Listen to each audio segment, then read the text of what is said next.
You have definitely been in this exact situation. You are sitting on a crowded commercial airplane, your seatbelt is fastened, and the plane is pushing back from the gate. Suddenly, the flight attendant gets on the intercom and the entire cabin is plunged into almost total darkness. For your entire life, you have probably assumed this was just a polite courtesy from the airline. You thought they were dimming the lights to let passengers take a nap, to reduce the glare on the windows, or maybe to save engine power during takeoff. But what you do not know is that shutting off those lights has absolutely nothing to do with your comfort. By turning off the cabin lights, the flight crew is actually activating a mandatory, terrifying survival protocol. And if they forget to flip that switch, the next time your airplane has a catastrophic failure on the runway, you will be completely physically incapable of finding the emergency exit, trapping you inside a burning metal tube. To understand why a simple light switch is a matter of absolute life and death, you have to look at the terrifying statistics of aviation disasters. Cruising at 30,000 feet is actually the safest part of your entire journey. The vast majority of catastrophic airplane accidents do not happen up in the clouds. 80% of all plane crashes happen during the first 3 minutes of takeoff and the last 8 minutes of landing. This critical window is known in the aviation industry as the +3 -8 rule. When an airplane crashes on the runway, the impact itself is usually survivable. The real killer is what happens immediately after the plane comes to a stop.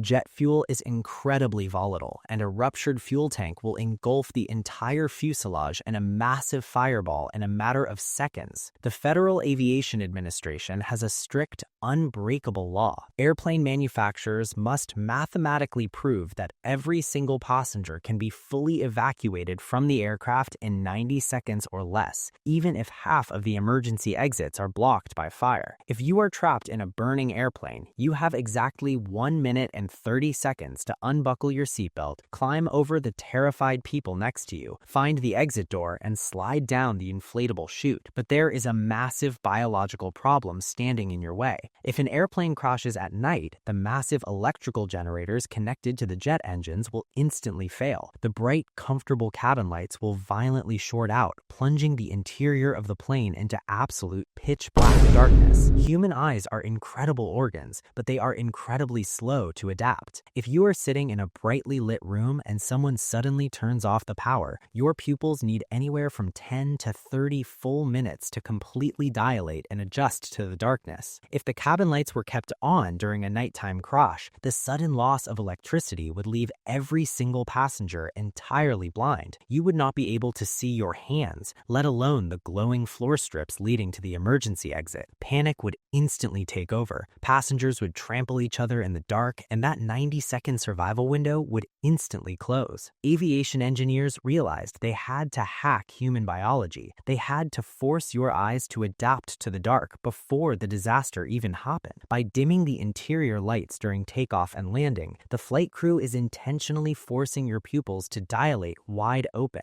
It's a calculated biological head start. If the plane crashes and the main power completely fails, your eyes are already perfectly adjusted to the darkness. You will instantly be able to see the faint glow of the emergency floor path lighting. You will be able to see the red exit signs. You will be able to navigate through the smoke and save your own life. This is also the exact same reason why the flight attendants strictly force you to open your window shades during takeoff and landing. It is not so you can enjoy the view. If the plane crashes, the rescue firefighters speeding toward the wreckage need to be able to look through the windows to see if there is fire inside the cabin before they rip the doors open. Furthermore, your eyes need to adjust to the natural light outside, whether it's a blazing sunny afternoon or the middle of the night. We live in a world where we complain about the legroom and the quality of the airplane snacks, completely oblivious to the desperate, brilliant survival engineering happening all around us. So the next time you are sitting on the runway and the cabin goes dark, do not close your eyes and go to sleep. Look at the exit signs. Look at the floor, because the airline is secretly preparing your body for the worst-case scenario, ensuring that if the unthinkable ever happens, you won't be left completely in the dark.